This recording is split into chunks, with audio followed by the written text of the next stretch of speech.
Ladies and gentlemen, welcome back to the channel and welcome back to part 2 of Basis Picks. Now, this is main event. This is what it's all about. So I wanted to give this its own video.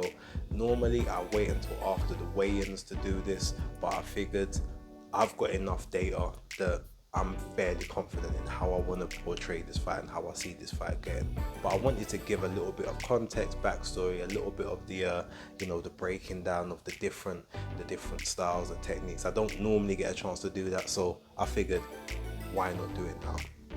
So this is AJ Anthony Joshua versus Daniel Dynamite Dubois for the IBF heavyweight title. This is, I guess, Daniel Dubois' crowning moment. Obviously, he was elevated to IBF champion, so this is almost his ability to win the belt in the ring and legitimize his reign, which is, I believe, is very, very important to him. However, it's also, you could say it's the last chance saloon for Anthony Joshua. Being 34/35, we know he doesn't have very many years left because he stated so. I think he said he kind of wants to be out of the game by about 37. So he's got 2 years to go, 2 good years left, which means any loss that he takes now could be the end of his career, unless he just wants to have another fun fight, another big paycheck. And I don't know if that's his ambition. But with that all being said, let's look at basically both guys' recent records and the keys to victory. Now, I want to push back on a little bit of narrative, and we'll start with Anthony Joshua first. People have spoken about his recent run since he had the back-to-back Alexander Usyk defeats. So we had Jermaine Franklin, we had Robert Helenius, we had Otto Wallin, and we had Francis Ngannou. On the other side, you had Daniel Dubois, and in his last 4 fights, he had Kevin Lerena, he had Alexander Usyk, he had Jarrell Miller, and then he had Filip Hrgović. And people just automatically say he had the better run. He had the better run of form, and he had the better wins and whatnot on the better fights. Now, in one aspect, I can see why they say that, but let's also look in the last 4 fights. Anthony Joshua won 4 times, 3 via knockout, 1 decision. Daniel Dubois has won 3 out of his last 4, 3 knockouts, 1 knockout loss. So let's actually look at the fighters and who, if let's go fight by fight. So you've got Kevin Lerena against Jermaine Franklin. That's a fairly even one as such, because Kevin Lerena is a good operator, but he hasn't actually beaten anyone of substance that people can really get their heart behind and say, okay, this is what he does, etc., etc. But he had Daniel Dubois down 3 times, where Daniel almost wanted to capitulate, he almost wanted to forfeit, he almost wanted to yield, especially in that first half. Now we look at the win, but we also say, well, in that first round, the bell mysteriously went 10 seconds early. Normally the bell will go late. The round never finishes early. In the 3rd round, Kevin Lerena got hit after the bell, and the referee jumps in to wave the fight off rather than allowing him a count to see if he's able to. There was a lot of things about that fight that just didn't look well. But if you compare that fight to Jermaine Franklin, I'd say they're fairly even. There's no real telling who's the better, who's had the better. They both had similar level of opposition in terms of victories, in my opinion. You look at Alexander Usyk to Robert Helenius. Well, Usyk is the clear and a cut and above better fight, but it's also a fight that Daniel didn't win. It's a fight that I didn't give him a round in. And even the 1 round where all the controversy happened, because it wasn't counted as a legal shot, and it's not a 10-8 round to Daniel Dubois, when Usyk got up off the floor, off of the illegal shot, which is as it was given, he actually still came back and won that round. So you could legitimately say that he whitewashed Daniel Dubois in that entire fight. but he is the clear and superior opponent of those two. So we don't even go to the Hellenius one, which was 7 days notice. He had fought the week before that, but was what it was. Plus he was also popped for performance enhancing substances. Whether that had any effects or not, who knows. But then we look at Jarrell Miller and we look at Otto Wallin. Well, in those two, who had the better career of those two? I mean, Jarrell Miller, yeah, he had people like Fred Cassie on there, Johan Dubois. Who else did he have on there? Like Lucas Brown, Ariel Bracamonte. What was the guy? He also had the former cruiserweight. That was a chap that went up to heavyweight. He was a former cruiserweight champion. His name, I'll probably have to put the name in the. Actually, I've got my other phone on me. Let me check. And this is only for I only want this for reference because it's gonna annoy me if I can't remember his name. Thomas Adamek, that's it. Bogdan Dini. So he had sort of those level opponents on the win. Now, if you look at Otto Wallin, I mean, everyone says, oh well, Miller was a better win than Wallin. Well, not really, because Otto Wallin is the same guy that basically made Tyson Fury go life and death. Almost, if it wasn't Tyson Fury, would have got a knockout victory over him due to the cuts that he caused with legitimate punches. Made Tyson Fury work in that fight. Then he also he also beat former unified cruiserweight champion Murat Gassiev. Do people credit that as a good win? I don't know, but what they do say is Gassiev is one of the biggest punchers in boxing today. So, and he basically pretty much manhandled and dominated him in their fight. He's also fought Dominic Brazil. He beat Kamil Sokolowski, who is obviously, he was like the elite level journeyman in the scene. Wins against Rydell Booker, Adrian Granat. So these are all kind of wins on the similar level of Jarrell Miller. And prior to the fight, everyone said, oh, this is going to be the guy to unsettle and unnerve AJ, he's going to get beat, etc, etc. So to me, I think the Wallin win is actually a better win than the Miller one. When you look at, yes, Miller had some decent level opposition, but there was no one elite on his level prior to that. Plus he only had 5 weeks to train for the fight.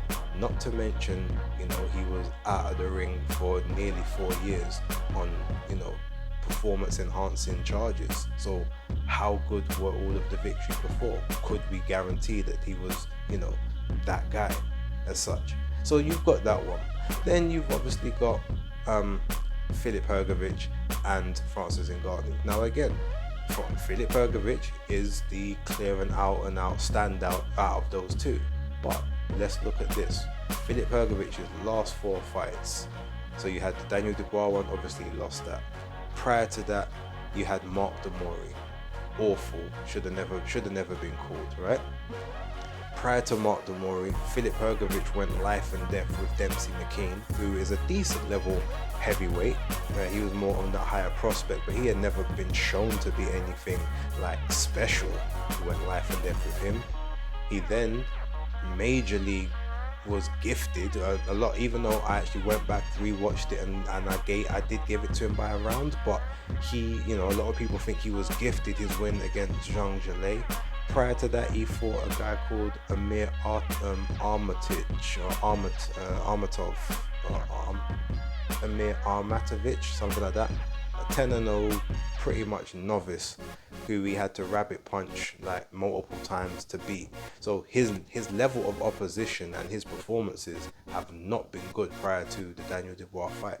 I'm giving Daniel full credit because I did pick Hrgović to win based off of how he delivers that straight right, based on if he tries to get into the chest, the rabbit punches and everything. But the team, ironically, Daniel was the one being dirty in the fight, even though Hrgovic was the one getting told off by the referee. So it was quite hilarious. But yeah, so when you look at the opposition of the two, all right, you might give it 1.5 to Daniel Dubois to 1 to AJ, but in that you still have to take into context, in those last 4 fights, Daniel Dubois got beat. He lost, whereas AJ didn't. And when you look at Francis Ngannou, yes, he was an 0-1 MMA novice, but he was still the same guy that, again, took Tyson Fury to the wire, having many people believe that he beat Tyson Fury. And even if you had Tyson Fury winning, you only had him winning that fight by 1 point. So he was the same guy that people said again, oh, how's AJ going to deal with this guy who's got this chin, this power? Look what he did to Tyson Fury, the generational best in the world. So how can AJ be the one to beat him, etc., etc. So you look at the opponents, and I'm sorry, it's not as clear cut that people are trying to play revisionist history with to say that Daniel Dubois' level of competition was better. It's just not. So there's that. Now let's look at the attributes. Now both guys have a tremendous jab.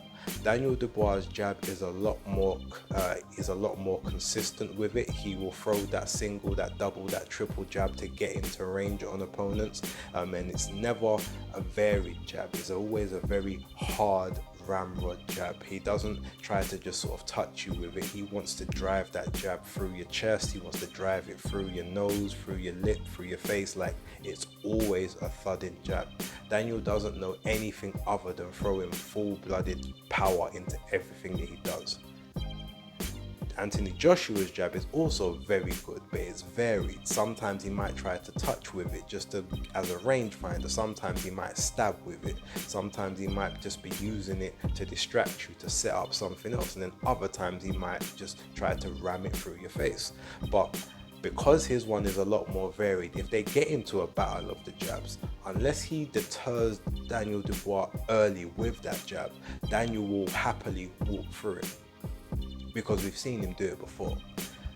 One other thing that is gonna be very, very clear in this fight, if you look at Anthony Joshua, he likes to try and condition people to expect a certain punch. All right, I'm gonna expect you that this jab's gonna go downstairs, go downstairs, go downstairs. And as soon as you keep bracing, thinking it's gonna go down there, I'm coming over the top with the right hand or the left hook. And he will try to, get you used to moving and adjusting for certain things. The problem with Daniel Dubois in that scenario is Daniel will not be conditioned. Daniel doesn't think enough about what's happening in the ring for you to be able to condition him to expect a certain shot. If you touch him to the face with the jab, he's not gonna put his arms in the way to protect the next time you try it, or the third time or the fourth time. He's gonna continue to just do what he's doing. And that, I think, may end up being a bit of a shock to Anthony Joshua when you realise, right, he's not doing what most normal people do, because Daniel's defense is poor, but he is not going to adjust. He's going to basically do what he's doing and tell you that you have to basically change what you want to do to combat his skills. That, I think, is going to be a very interesting thing for Anthony Joshua if this fight goes long and he realizes that, oh, I'm trying to vary up this jab, I'm trying to set him up for these shots, and he's just not taking the bait, he's not biting on the feints. Footwork, foot speed. Joshua's got the better footwork, Daniel's got the slightly better foot speed, but Daniel can throw over his front foot a bit more. Joshua's a little bit more technical in terms of the way he delivers the punches. He only throws his punches when he's set, whereas Daniel might take opportunities to throw punches from awkward angles. These are things that Joshua has obviously got to be worried about if he wants to sort of survive on that side. And then on Daniel's side, that unpredictability makes him extremely dangerous and makes his task a bit easier in this fight.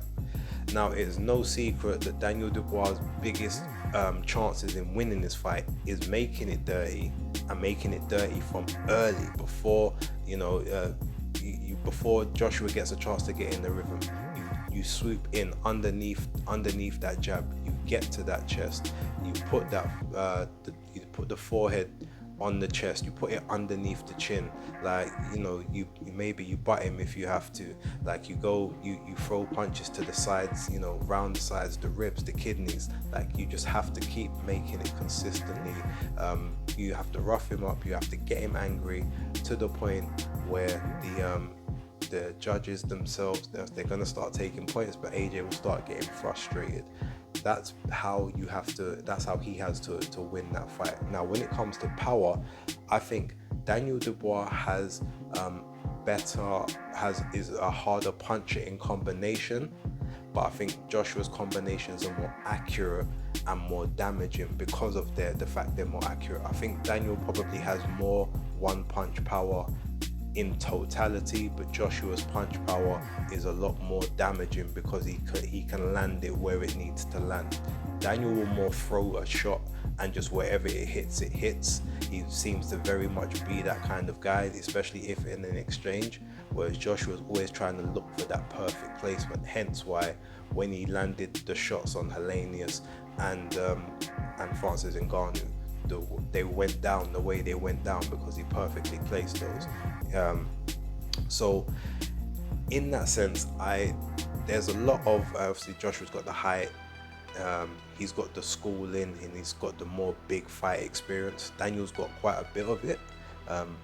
Daniel has the work rate, Daniel has the engine. Without a shadow of a doubt, if Anthony Joshua can't put him under manners early, it's going to be a long night for him, because Daniel will be able to work from round 1 all the way to round 12 or until he manages to break you down and stop you. But Anthony Joshua, if he has to work harder than he wants to, he's going to be looking for times to take breaks. He's going to be looking for rounds to take off, moments where he ties up and tries to just suck in some air. And in all those times, Daniel's just going to be on him. Daniel is not going to let him breathe, and that's where the gas tank is going to wear down, and Daniel's going to be able to take him out. Now, with that all kind of being said, the way that I see this fight playing out ultimately, I think in the first round especially, I wouldn't be surprised if Anthony Joshua takes center of ring, and the very first thing he does is throw a straight right down the pipe. Not necessarily because he thinks that's going to knock Daniel out, but to just basically show him, this is power you ain't ready for. I think he's gonna do something like that ultimately, just to try and, like I said, keep Daniel Dubois under manners, so he doesn't come flying in thinking that I'm just gonna take away the range, I'm just gonna take everything away from you, and I'm just gonna, break you down. If he feels something really heavy that he doesn't like from early, yes, he's still going to go for it, especially if you get into range. He's definitely in fight or flight. He's a fight type of person until the time where maybe he feels that he can't fight anymore, and he may yield, as we see. But if you hit him that early, that punch will register and it will make him hesitant. If you can I then think he will start to employ that jab. And I don't think he's going to vary it up as much as I've been saying from earlier on. I think he will try to commit more to that heavy jab to make sure that Daniel feels it. And when you had Simon Jordan talking about Anthony Joshua getting PTSD if he gets hit with something extremely hard, I think Joshua will be targeting that eye. I think he's going to be trying to make Daniel get some PTSD from the Joe Joyce fight, and from what happened in the Lorena fight, and ultimately almost what happened in the Usyk fight. But I do think that first round especially, Anthony Joshua is going to try and take and maintain a heavy and a high work rate. But I think Daniel Dubois is going to come back in sort of rounds 2 and 3 and maybe just throw caution to the wind and probably win those rounds, get some good energy, good purchase, have Anthony Joshua being competitive, but Daniel sort of will just take over those rounds a little bit, and I think he might even do the same sort of in round 4. And I think Joshua at that point will start to invest in he's going to start to basically try to tie Daniel up, walk him back to the ropes. Whether he's able to do that or not, I'm not sure, because Daniel's a physical unit. But I think he's going to then start trying to place punches specifically. He's going to try to condition him for things and realize that that condition is not quite working. And then I think what he's going to do is he's going to step back with one of those pull counters that he likes to throw, and he's going to catch Daniel coming in. And I think he's going to drop him in about the 5th round. I think Daniel will get up, and I think Daniel's going to try to fight back on, but he's going to eat, I think he's just going to eat heavy shots. He's going to land a couple of decent shots, some which maybe make AJ back off, and he may have some moments of success, but I just see him getting caught with another big shot again in round 7, and then maybe going down, getting back up again. Sorry, round 6, but I think round 7 he will get caught with something that he doesn't like, maybe not even the hardest of shots, but he may either drop again or he may take the knee, and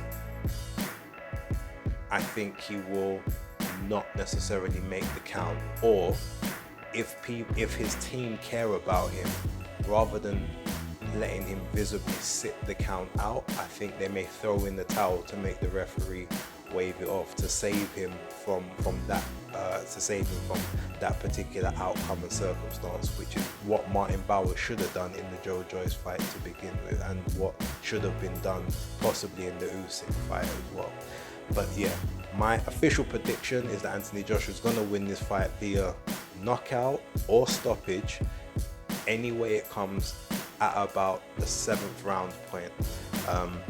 If it goes past 7 rounds, Daniel Dubois will win this fight on pure attrition alone. But I do think that Joshua will do enough in that 1st round to worry Dubois and keep him holstered, weather the next onslaught that sort of comes through, and then catch him coming in, falling over the front foot while he's off balance, and putting him down in round 5, again probably in round 6, and then finally in round 7. So that's my prediction. Leave yours down below. Let me know how you see this fight going. I can't wait for it. I can't wait to do the watch along. Again, don't forget to like, subscribe, and share. I hope you guys have enjoyed this. If not, if you think it's too long, again, let me know. Apologies. You know, I like to get in deep with these kind of conversations. But yeah, casual stream will be out, or you probably would have seen that by the time you see this video. But yeah, more stuff, more content to come. But for right now, don't forget to like, subscribe, and share. And finally, the rest of this weekend, Base's main event pick locked.